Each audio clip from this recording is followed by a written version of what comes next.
Hey guys, this is Scott Miles with the Shannon Miles Real Estate Group here, and man, I am happy to be back to present the market report, and even more happy to be back doing it with my partner in crime and phenom of the mortgage lending market, Mr. Josh Hereau, Vice President, Guaranteed Rate Affinity. Josh, how are you doing? Scott, thank you for having me again. Always a pleasure. I am well, thank you.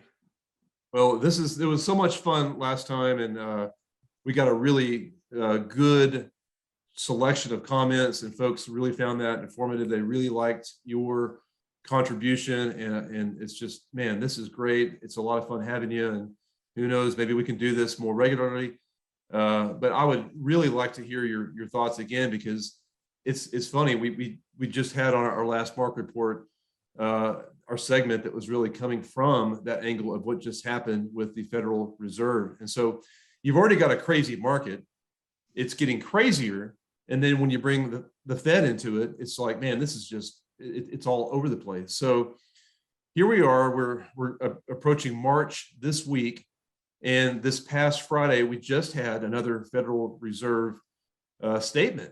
And so I'm going to turn it over to you and just help us to dissect this thing, and let's see if we can unpack what all that they've said, see how that's really affecting everything else that's going on, and then tie it back into how does this affect now what buyers and sellers are already thinking of when they're looking at this crazy North Texas real estate market. Yeah, Scott. So, taking a step back, I think our last segment, we talked about how the Fed had decided and warned us and projected that this day was coming. They were going to increase rates in March. And we fully believed it was going to happen. They warned us. I think that up until a few weeks ago, there was probably a 50-50 chance that they'd raise 50 basis points in their March meeting, up from a quarter.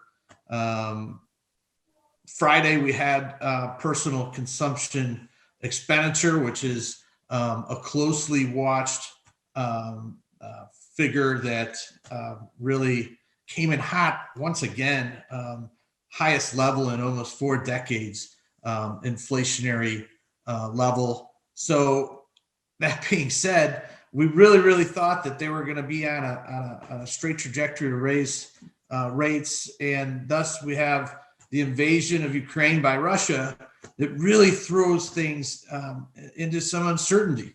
Yeah. It puts the Fed in a position where they really have to be careful on trying to raise rates while we're already going to see certain of commodities increase in price as well. So I think the big picture is we're really going to have to wait and see what happens with this invasion, a global war, or I shouldn't say global, but the first real incursion in Europe since World War II.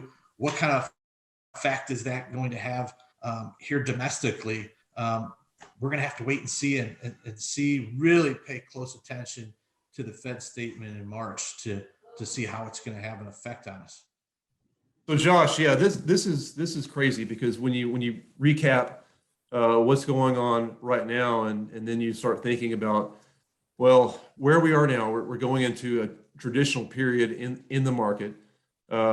We kind of know where things are going from a buyer and seller standpoint, but not this year. It's really a time where there's so much happening that I think there's a little bit where this buyer and or seller has to step back and really understand what this really does for them. And it's that whole question of, do I wait? Do I get more aggressive? What would be that train of thought, or that process of thinking that you might recommend for someone who's thinking about buying, and maybe they've been on the fence since last year, and also someone who's looking to list their home? Great question, Scott. And it really is the $1 million question.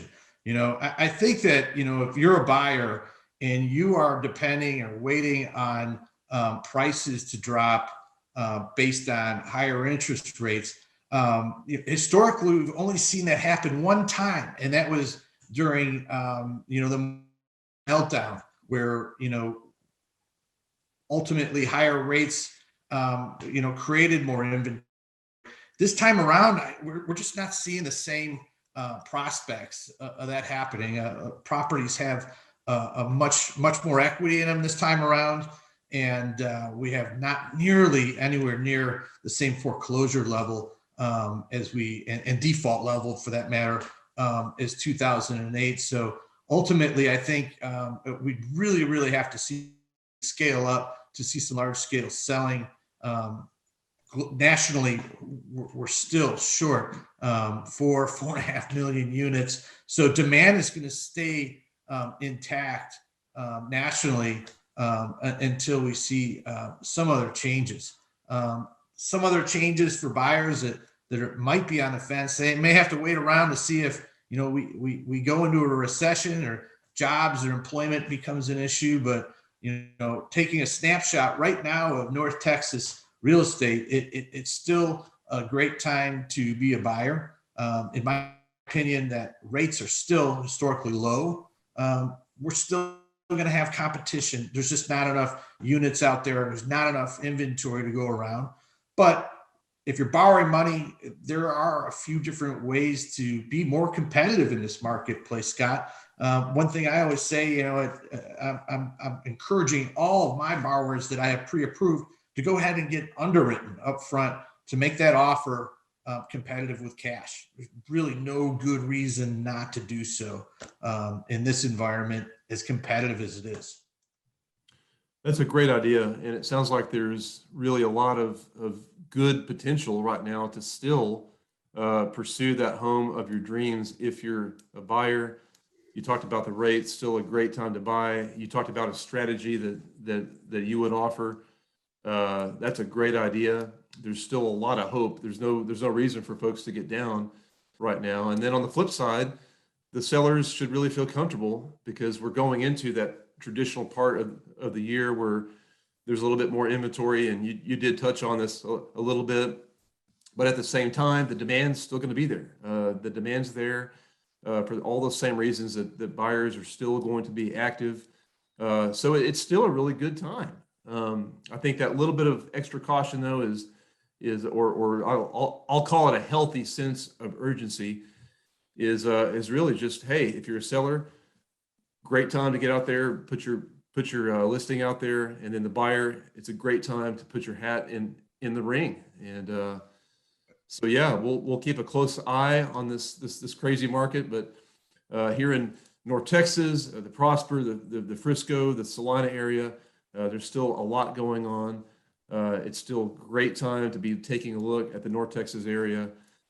Josh Hereau, you've really established yourself in the market as an expert. You've really been able to offer a lot of these different strategies, like you mentioned, and it's really out of the box because right now a lot of folks don't think that they have much of a chance, but it sounds like they really do.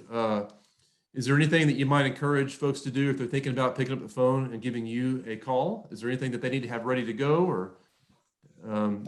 Scott, I really rely on technology, and a quick call. I direct them to my website. I've got a team that really does a great job of helping through and creating an efficient.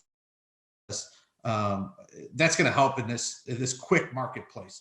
As you're seeing, I've got clients that fell in love with a house on Thursday and best and final is Saturday evening. So if you want to be taken seriously on your offers, we've got to be aggressive and make sure we've got everything, the I's dotted and the T's crossed up front. That's right. Well, folks, you've heard it once again. This was really something that we like to be able to do and keep you informed.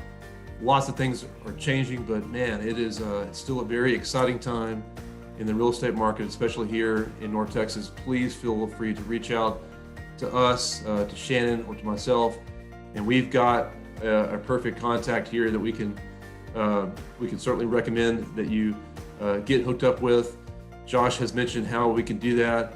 We can do it quickly. It's pretty painless, and man, we would love to be able to help you. So Josh, thank you so much, sir, and we'll keep an eye on this. And until next time, thank you so much. Thanks, Scott. Always a pleasure. Look forward to doing this again soon. That was great. Thanks, guys, and we'll see you next time.